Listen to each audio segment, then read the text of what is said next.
to the curd model. Appreciate that we may have people on the call that are at different points in their Premier journey, and some may be regular curricular deliverers and have been new for some time. Some may be new to curricular delivery. Some may have not yet completed curricular delivery.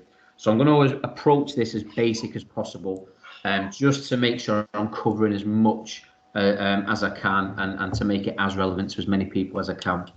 So Premier Care model for curricular delivery, this is the assessment framework, and there's 5 areas that are focused on. There's competent learner, active and healthy learner, a reflective learner, an engaged learner, and disciplined learner. And as you can see, they're all colour-coded. Does anybody know the meaning of those colours, or can anybody say the reference to those colours and where you can see them? So if you go onto your medium-term plan on the BMS, and you've got the overview of all the... so they're the different learning objectives, aren't they? Yeah, correct. So with the colours at the top, you'll see a number of red outcomes that can be selected. They are referencing the competent learner. Then the blue ones are active and healthy, so on and so on. Now, just so you're aware, the old model didn't have this much depth and detail. And I think this model is fantastic because it enables us to give us a wider picture of each individual. And as of old, when it was very much competent driven and competent led, some children at times were sort of being put into a particular classification when it didn't really give a full true picture. With this model now, because we're looking at all these different areas, we're able to sort of pinpoint strengths and then also the areas for development moving forward. So that's a simple explanation of our model and the different areas that we're going to be delving into in the coming slides. Alongside the framework for the different areas and outcomes and learning objectives, we've got the judgment model. So for every child in every topic area, for every strand, they can be classified as the following. They can be emergent, they can be establishing, they can be expected, they can be exceeding, and they can be excelling. So quite a lot to sort of bear in mind when making a judgment, because there's potentially 5 different judgments per strand. Now, the judgments are based on capability and also consistency. So when you're making a judgment for a particular strand for an individual, it's important to look at, okay, well, based on what I have seen and what they are performing for me throughout the term, where does that sit in this judgment model? But also, how confident are you on the consistency? So, for example, if we look at applying rules to activities within a strand, and that's the learning outcome, if for 1 lesson out of 7 that was consistent, then arguably we cannot class them as anything above establishing, because it's not being consistent throughout the weeks. So that's something to bear in mind, that when you're making a judgment, there has to be consistency as well as the capability that they are demonstrating. So for the next slides, we're going to look at example outcomes for each strand, and then we're going to look at the breakdown for each judgment that you can make, and then we're going to reference the 2 together and hopefully bridge that gap. So we're going to look at the competent learner first. Now, the outcomes I've copied and pasted, they are from a year 3 gymnastic medium-term plan. So when you're delivering all your different topic areas, you've got your gymnastics, invasion, striking and field, net and wall, athletics, etc., outdoor adventurous. Some of the outcomes will remain the same. So more so in active and healthy learner, reflective, engaged and disciplined. The outcomes may be worded very similar or the same.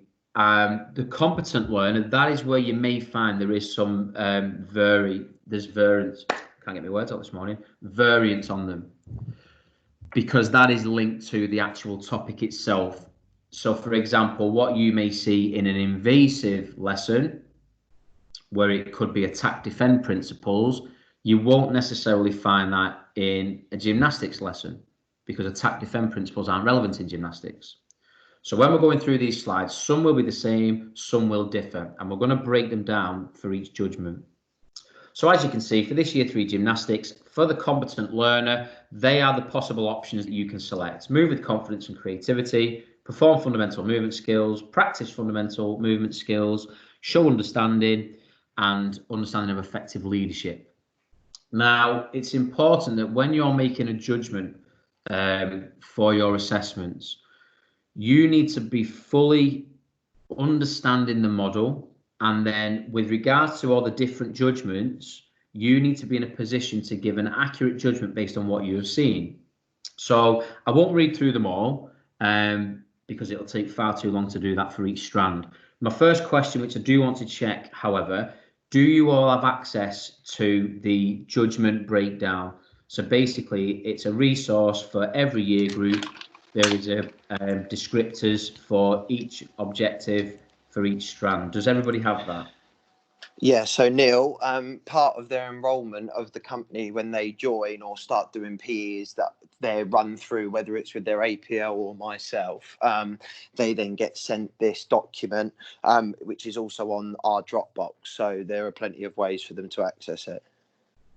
Right, perfect. Good to know. Thanks for that, Sam. Yep. And again, another example of the brilliant practice happening in your business. So that is good to know. So for the different judgments, as you can see, Emergent, I won't read through it, but it looks to be relatively brief and short and snappy. And then as you go up the scale, heading towards excelling, there is a lot more depth and detail into what should be witnessed or what should be performed in order to achieve that particular judgment. So now, if we have a look at the judgments themselves and we reference them, so for Emergent here, as you can see, the capability and consistency is shorter than that of others that are further along the scale. So for an emergent learner, can move confidently and creatively with control, balance, and coordination. So that is referenced in the learner outcomes here. The descriptor then says using a range of large and small movements, safely negotiating space both indoors and outdoors. So a range of large and small movements. It is referenced to an extent here. Indoor and outdoor areas, that's not referenced here. So for that descriptor, we don't need to consider that. So the main bit here for an emergent learner is move confidently and creatively with control, balance, coordination. You'll then see as we go along the scale, so the establishing learner here, same, can move confidently and creatively with control, but they're also demonstrating balance, coordination, and agility. So that's the key difference between an emergent learner and an establishing learner. That is the key difference. We then look along to now expected. So they can travel in a range of ways with balance, coordination, and agility. So that does remain here. They can perform simple jumping actions with some control. So that is additional now to an establishing learner and an emergent learner. The descriptor here can send, strike, and receive objects with some control. That's not relevant for gymnastics. So we don't need to consider that. Understands how effective leadership supports performance. So that does feature in the competent learner for this year 3 gymnastic example. So that does feature, whereas for emergent and establishing learner, that doesn't feature. So that again is the key difference between an expected learner to an establishing to an emergent. So it's a bit like a scale, if you like. So as we're going up the scale, there's more expectancy from the learner. If we now look at an exceeding learner for year 3, consistently demonstrates improvements to their work, showing confidence and creativity. So that does feature here. So how strategies and tactics can improve their work, which is then referenced in the exceeding descriptor here, can demonstrate how strategies and tactics improve their work. They can travel in a range of ways with balanced coordination and increased agility. So again, that's the key difference between them to an expected learner, to an establishing, and to an emergent. They can also perform a range of leaping and jumping actions with control. And finally, they can demonstrate leadership qualities in different situations. So as you can see, for an exceeding learner in year 3, the capability is a lot bigger than that of an expected, an establishing, and an emergent learner. And as we get further down into the slides, it's important to realise and begin to think about, are you giving those pupils the opportunity to demonstrate this? Are they being given in the activities you're planning? And in this example, again, this is gymnastics. Do they have the opportunity to demonstrate these different things? If not, you are going to restrict what progress can be made. And that will link into the pupil progression webinar that you're going to watch on a different occasion. Finally, we've got the excelling learner. Can perform and link a range of skills with control and consistency in a range of areas.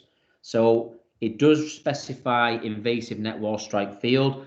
That's not relevant. It also references athletics. That's not relevant. However, it does reference creative, which is part of gymnastics. Demonstrates originality, imagination, and creativity in techniques, tactics, and choreography. So even the language being used in these descriptors, it's a lot different to the other judgments. And that, again, is where an excelling learner would stand out, is that they're able to complete all these different competencies, which other learners may not necessarily be able to demonstrate. They also take the lead in a range of situations and activities. So again, effective leadership, that is telling you what they will demonstrate in order to achieve that. So appreciate there's a lot to take in here. And if for the assessment descriptor handout that Sam has said that everybody gets on induction, if you don't take time to properly read through that and understand it, then the accuracy and effectiveness of your assessments would not be as effective as maybe somebody who has taken time to read through it and fully understand what the expectancies are. Now, that won't happen overnight. Unfortunately, you can't read it once and then know it off by heart. You do have to constantly refer back to it. And I was an AP for 10 years in a number of different schools. I always had that document in my file because whenever assessment occurred, and even in my lessons, I would constantly refer back to it just to make sure that the judgments I am thinking are accurate based on the descriptors that are provided. Okay, so hopefully that makes sense. Has anyone got any questions at this point around competent learner and how I've maybe explained things? Appreciate there's a lot to take in. Any questions at all?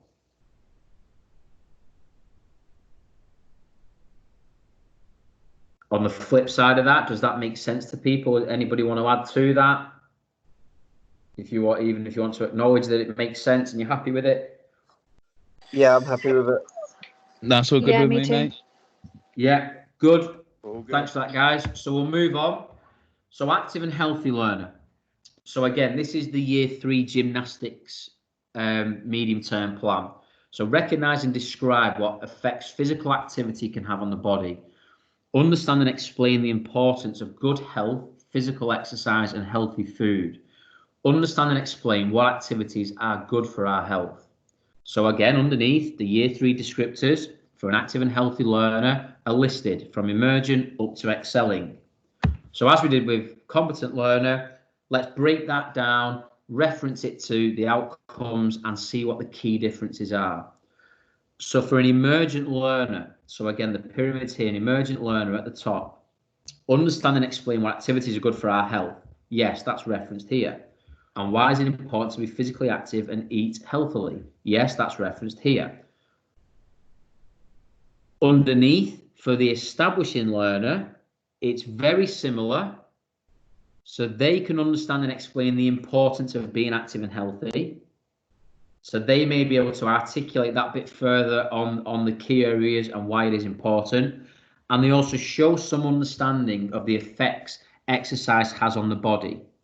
So an emergent learner may not be able to tell you what effects exercise has on the body. An established learner would. So that's the key difference between the two. We then look at an expected learner. Understands and explains the importance of being active and healthy, which an established learner can do, and an emergent learner can do briefly.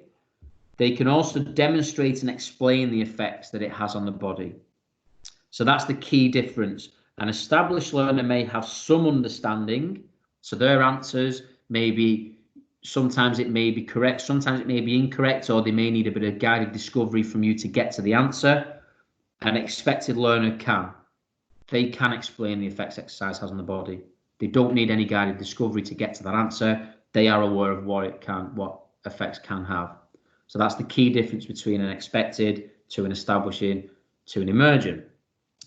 If we then look at an excelling learner, shows understanding of speed, endurance, and stamina, and how this affects our ability to remain active for sustained periods of time, and how and why this affects our performance and development. So quite a long-winded one there. Now, what's important here is the language that's being used for that descriptor, but also, if you look at the terminology, so speed, endurance, and stamina. Now, that doesn't feature in the wording for the outcome. So where it's critical and where your understanding of the guidance descriptors comes in is if you're aware that an exceeding learner should show understanding of that, you need to know to map that into your planning. And often we say with planning, you work backwards. So you can look at what the overall goal is. You can look at the assessment descriptors and what features in each judgment, and you can plan backwards, because you may map in some work on speed, endurance, and stamina, and that's where then the individuals that may be able to articulate the understanding of that, that's when they would feature exceeding qualities or features. Whereas an expected, established, and emergent learner, they would not understand speed, endurance, and stamina and the effects it has on the body. Finally, excelling learner. Understand the importance of speed, endurance, and stamina. So that is the same as an exceeding learner. However, they can also suggest activities to improve fitness levels and the importance of a healthy diet and lifestyle. So there's the key difference between an excelling and an exceeding learner. The excelling learner can suggest activities that would be fit for purpose to improve fitness and also importance of a healthy diet and lifestyle. So again, throughout that scale, there's key differences in it and key terminology that differentiates what an emergent learner would look to an established learner, to an expected learner, to an exceeding learner, to an excelling learner. And that was a real challenge getting that in the right order then, so pat on the back for myself there. So it's important again to look at these descriptors, refer them to the outcomes, and then you need to be able to offer that platform within your planning, so then the children or the individuals can potentially demonstrate these different competencies. Is everybody okay with that? Any questions on active and healthy learner? No, good, mate.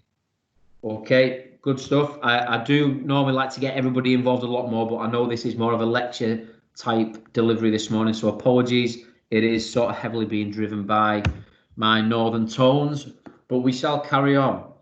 So now let's look at the reflective learner. So we've looked at the competent learner, we've looked at the active and healthy learner. Now let's look at the reflective learner. Quick question for somebody: what year group and what topic are our outcomes taken from?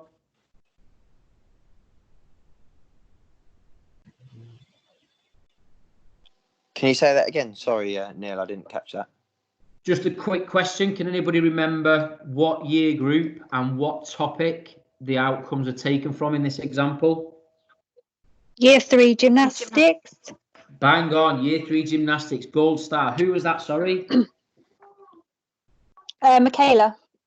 Michaela, thank you for that and well done. Yeah, gold star, everybody else, 10-star jumps when we finish the call. So this is from year 3 gymnastics. It is good to bear that in mind. So for year 6, the list may be a lot longer. For reception, the list may be a bit shorter, or if it's the same, the terminology and the language would be different. But ultimately, again, with the use of the assessment descriptors, that will reference what competencies should be evidenced. But then again, also we need to think about consistency and how consistent they are. So for your reflective learner, describe and comment on their own and other performance with accuracy of actions, make judgments to improve their and others' work, and respond to set tasks following rules and expectations. So in year 3, for gymnastics, that is what we are learning for a reflective learner. Again, the descriptions are below. So let's now reference that with the outcome. So an emergent learner, top here, listens and responds to set tasks and sounds following set expectations and rules. Does that feature in the outcomes? Yes, it does, so it's relevant. Can accurately comment on their own and others' actions and feelings. So yes, again, that is relevant here.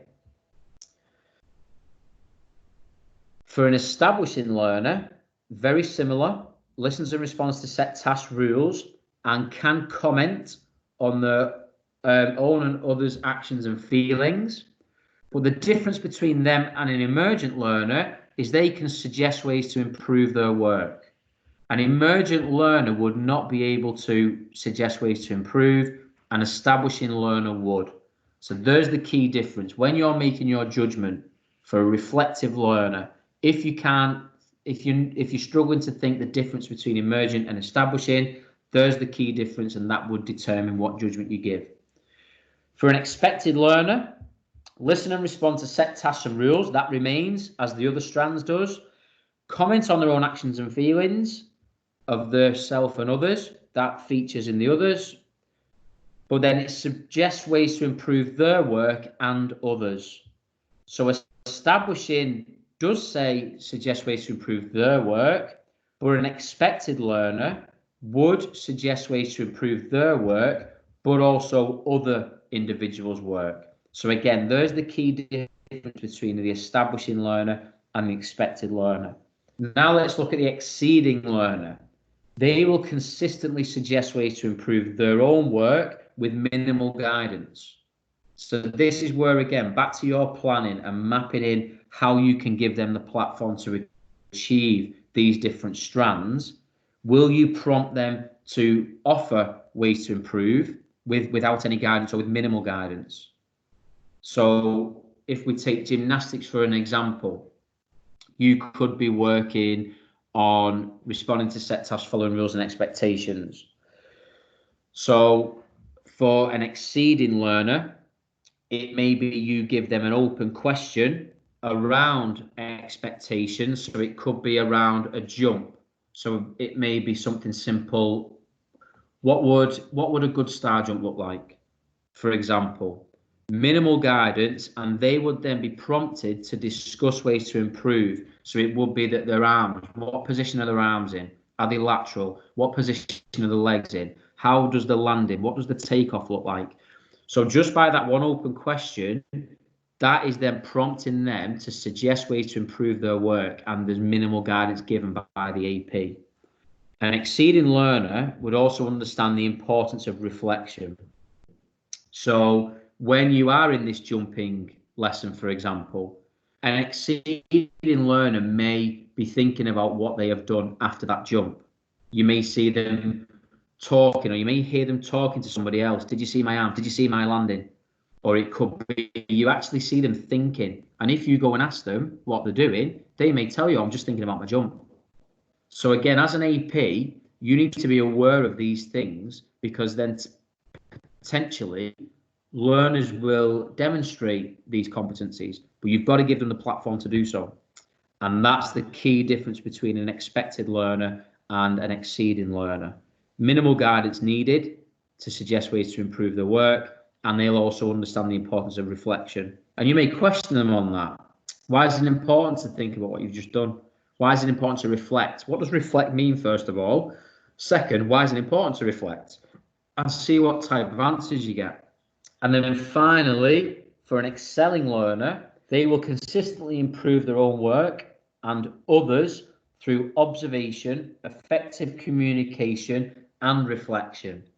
So the difference between an exceeding and an excelling learner is they will be able to reflect on their own work and what they're doing and articulate that properly, but then they will also be able to do the same for others.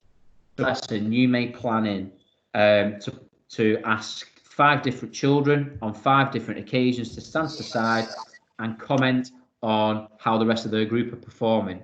Now, some children naturally, if you ask them, whose star jump do you think was not the best, but which star jump do you think was performed to the best of their ability? They may choose friend just because they're the friend, albeit that their star jump wasn't necessarily the best in that group.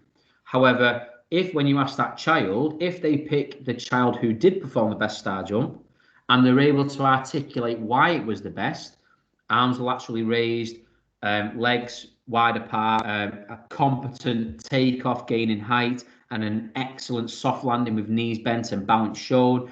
If they're articulating these type of answers, they fully understand how to critique other people's work, and they would then be able to effectively communicate that to them. So they could then go to that learner and say, right, your arms need to be raised a bit higher, so you're like a scarecrow. You need to bend your knees more to get a bit more height on your jump.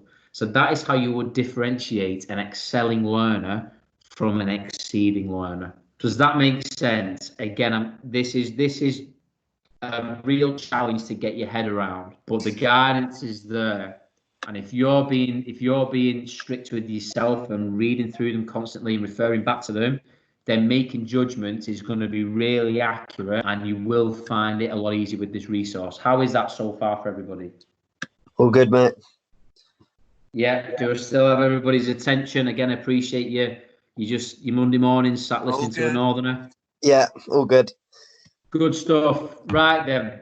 So then the engaged learner, year 3 gymnastics, they are the outcomes. Demonstrate enthusiasm for PE, effectively communicate and collaborate with each other, prepare themselves for PE and sport, and work independently and in small teams cooperatively. So nothing really tailored to gymnastics. So that very much will remain for invasive, strike and field, net and wall, and so on.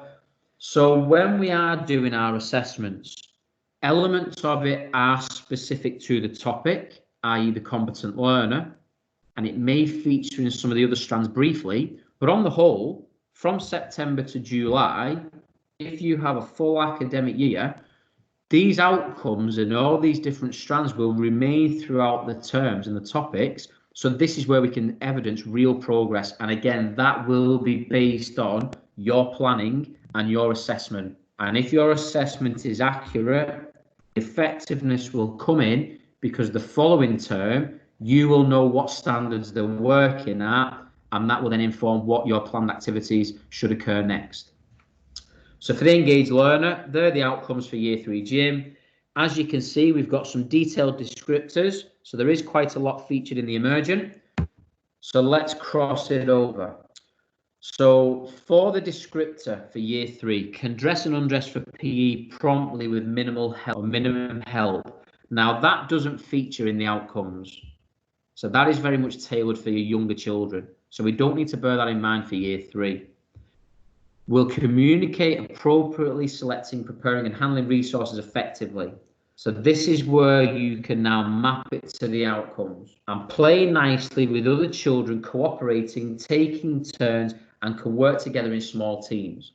Now, albeit this doesn't feature in the outcomes, this would still be an expectancy of year 3. I just want to make that clear, because in the earlier years, year 2, year 1 reception, they are the type of things that should be worked on, and they should now be at that standard. So can dress and undress for PE. No, it's not linked to the outcome, but that should still be a competency you should see. I just want to make that clear. The difference between that and an establishing learner prepares themselves for PE and can select the correct resources, handling them safely and correctly. So that does occur with an established learner, an emergent learner. But the difference here, cooperates and works well in teams. So this here says take turns and can work together in small teams. This one, there's a bit more of an expectancy, cooperate. So that's the key difference between establishing and emergent. They are able to cooperate in teams. Whereas an emergent, it's just taking turns. Expected, they prepare themselves for PE and sport, demonstrates an understanding of appropriate kit and resource. So the language being used, the expectancy for that child is more of an established or an emergent learner. Can work in teams and alone effectively, communicating and collaborating, and regularly shows enthusiasm for PE and sport. So enthusiasm for PE doesn't feature in the emergent learner. It also doesn't feature in the established learner. So you need to think, okay, for the ones that are being enthusiastic for PE, is it consistent? And are they also completing these other competencies that are listed? And that will be the difference then between an expected learner and an establishing learner. To be exceeding, understand why prep for PE and sports supports performance and is motivated and enthused by PE and sport. Again, if you're not familiar with this framework, you may not necessarily know to map in these opportunities for them to actually showcase this. So are we questioning them and challenging them on preparation for PE? Are we asking them, why is it important to prepare and how is that linked to performance? Are they able to articulate that? And then with this one here, albeit that in the descriptors, it doesn't reference what features in an emergent, established and expected learner. If they are at this point, you just need to monitor that they can take turns and they are cooperating and collaborating. And if they are, this would then be the next bridge to become an exceeding learner. And then finally, the excelling learner is always prepared for PE and sport. So that reference to consistency, always, they're always prepared for it. They eagerly participate in every lesson. So there's the terminology to determine that consistency. Is motivated by competition and competes respectfully in following rules. Now, although it doesn't feature in the outcomes, we can still look for this because this can be applied to gymnastics. If it said can strike into space, that is not relevant for gymnastics, but competition is relevant to gymnastics. What competitions can occur in your gymnastic lessons? That's a question for the group. What competitions can feature? Performances. Yeah, performances of a routine, of a skill. Anything else? Could be how long you could hold a balance for. Correct. So that is a competition. The type of activities they're performing, so different jumps, different balances, traveling. Brilliant. Yeah, so it can be isolated skills. So it could be a balance competition, a jumping competition, but it could be that those movements are joined together. So it's more of a competition of a routine. So although it's not featured in the outcomes specifically, we can apply this to their learning. And again, that would be a feature of an excelling learner. Now, finally, the discipline learner. So this does look a bit different. So as you can see on the BMS, we don't have outcomes for a discipline learner. This is purely your judgment and what you see and what the individual demonstrates for each week in the term. So an emergent learner would show a positive attitude towards activities and other students. They begin to work well with others by showing respect and listening well, and they begin to stay on task. So linking that to consistency, an emergent learner would begin to. So that does suggest it may not feature every week, or it may not feature to begin with, but certainly they will begin to do these things. The difference between them and an established learner is they do show a positive attitude, that does remain, and that features in the emergent. However, they do work well with others. So it's not a case of the beginning to, an established learner does do that. And they also stay on task and begin to be attentive in most tasks. So an emergent learner begins to stay on task, an established learner, they do stay on task, but they also begin to be attentive in most. So there's your key difference between the two. For an expected learner, they demonstrate a positive attitude to all activities. So you're establishing here, attentive in most. An expected learner, positive attitude in all, and begin to be respectful towards others. They follow rules and listen well to instruction, and they stay on task, and they are attentive in most activities. So establishing, they begin to, expected, they are attentive.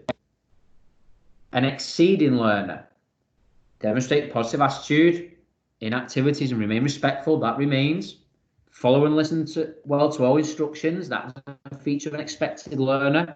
They stay on task and are attentive in all activities. So an expected learner is attentive in most activities, and an exceeding learner is attentive in all. There's your key difference. And another difference, when working with others, they wait their turn and show kindness and consideration. So that is the difference between an expected and an exceeding learner.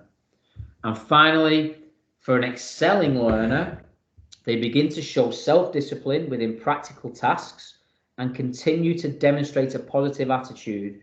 So that terminology again, self-discipline, that encompasses all these other areas for the different judgments. They're respectful, kind, and considerate when working with others, take turn in group and activities, but they also offer support to peers. So an exceeding learner doesn't do that, an excelling learner does. There's your key difference. And follow rules and listen well to all instructions.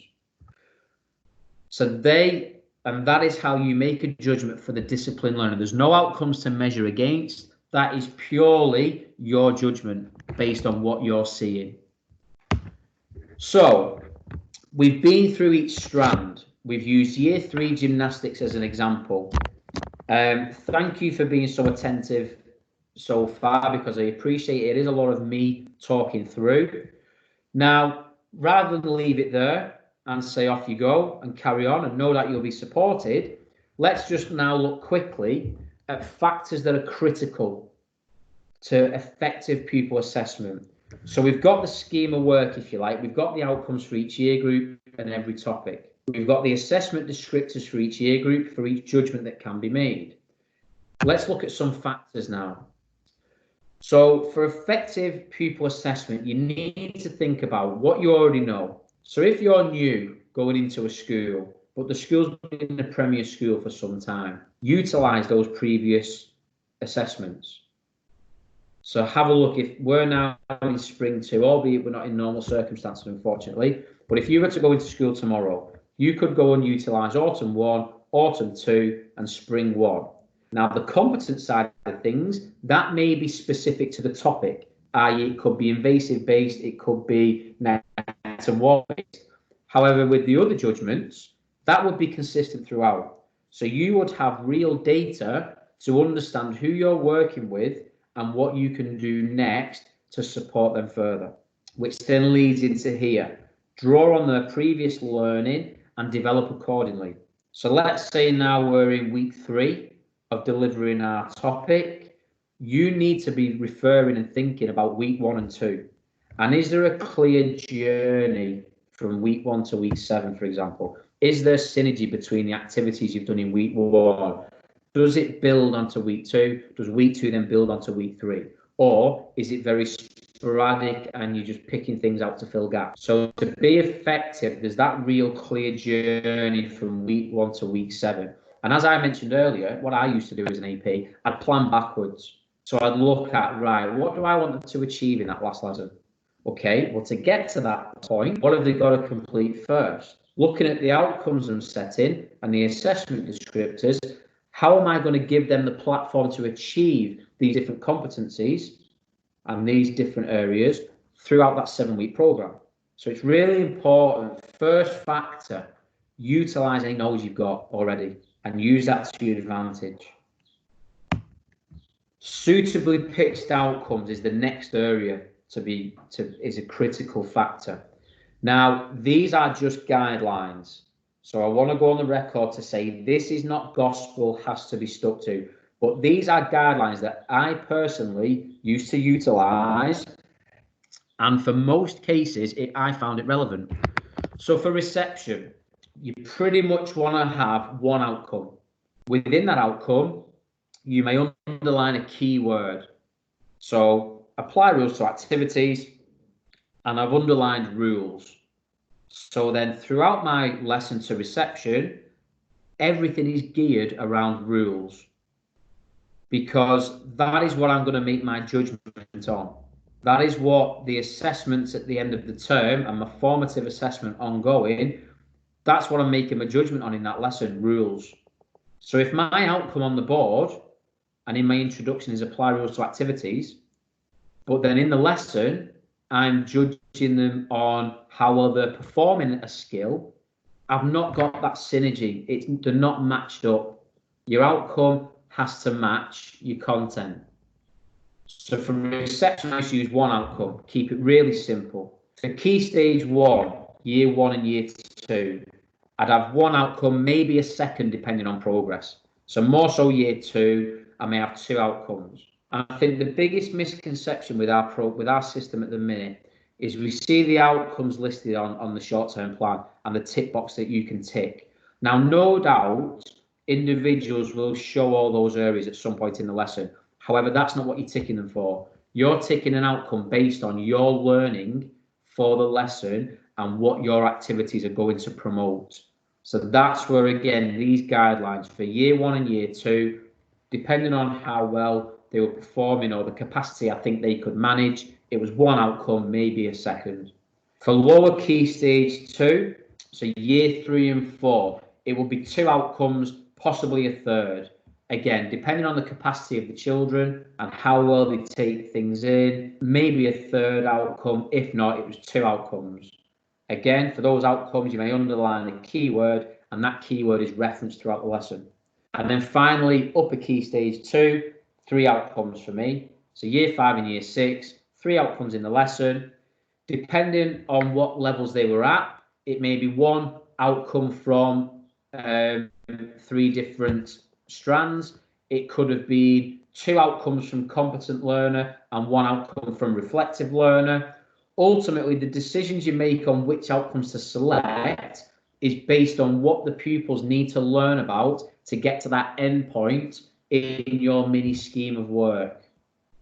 So if by week 7 you want them to complete a routine including balance jumps, rolls and travel movements, and for your ability groups, you've got emergent children, you're going to be given a choice of a star jump or a tuck jump, whereas the exceeding group, you're going to be given a choice of a straddle jump and a pike jump. To get to that point, you need to set the outcomes that are relevant to their learning to give them that platform to be able to do that by week 7. So when you're selecting which outcomes to pick, that is down to your judgment based on what those learners need. And I hope that makes sense, because I know it's quite in depth and detailed, and I appreciate it's Monday morning, but that's what we're looking at. As I've referenced here, exceptions may apply. I taught a year 2 class in a school for 2 years. Year 2 was the last time I had them. So I had them from reception, then in year 1, and then I had them in year 2. So I joined them midway through reception. When they were in year 2, it was staggering how much they could take on board. It was amazing. And I'm talking every child. It was a class of around 18. So not the biggest class you'll ever meet, but the capacity that they had for learning and the level of understanding in year 2, it was staggering. It was really exceptional. So for that class, I had 3 outcomes because I felt they could suitable, that was appropriate for them. On the flip side of that, I also had a year 5 class who it was children taken from year 4, 5 and 6, but they were classed as year 5. They needed something a bit more suitable, so they only ever had 1 outcome, maybe 2.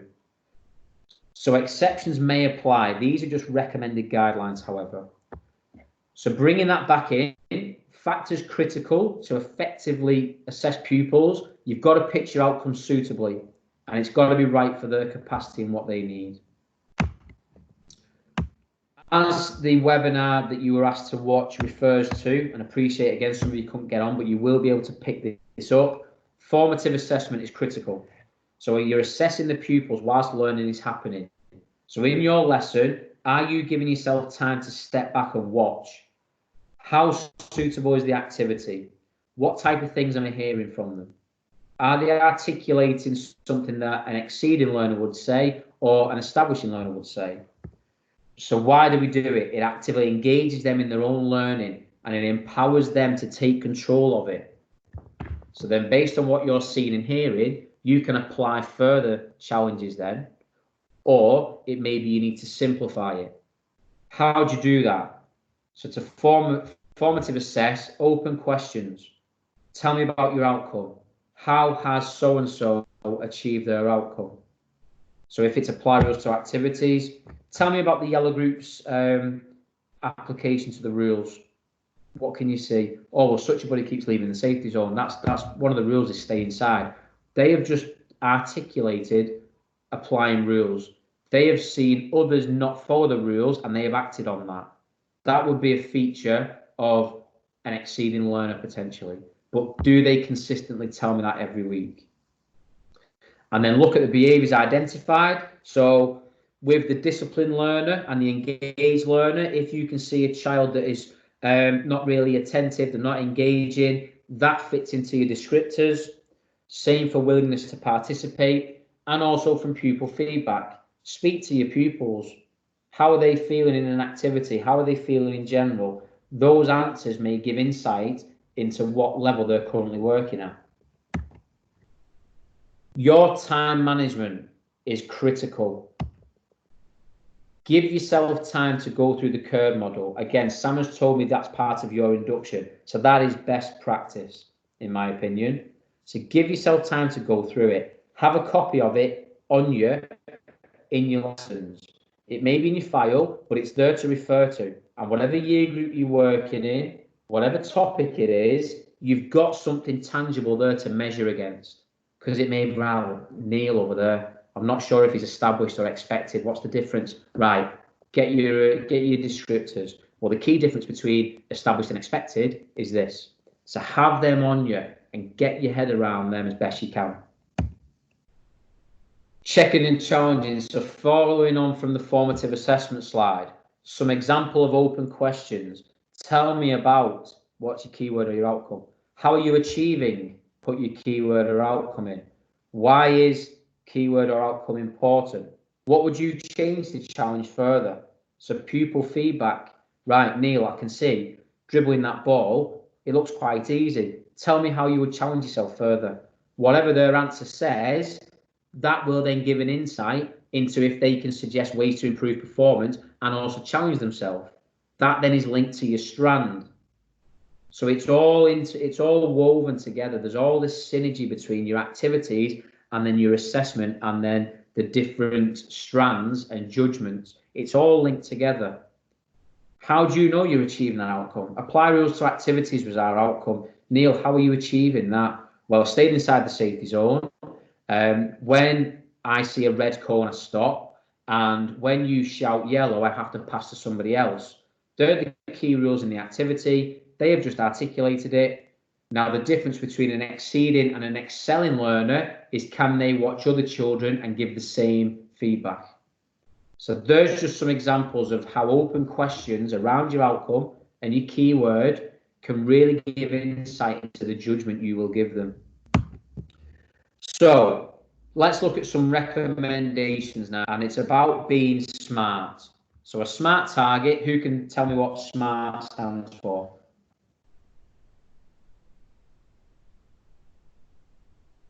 So if we're setting actions and it's a SMART target, S specific. Is, yeah, correct. Next. Measurable.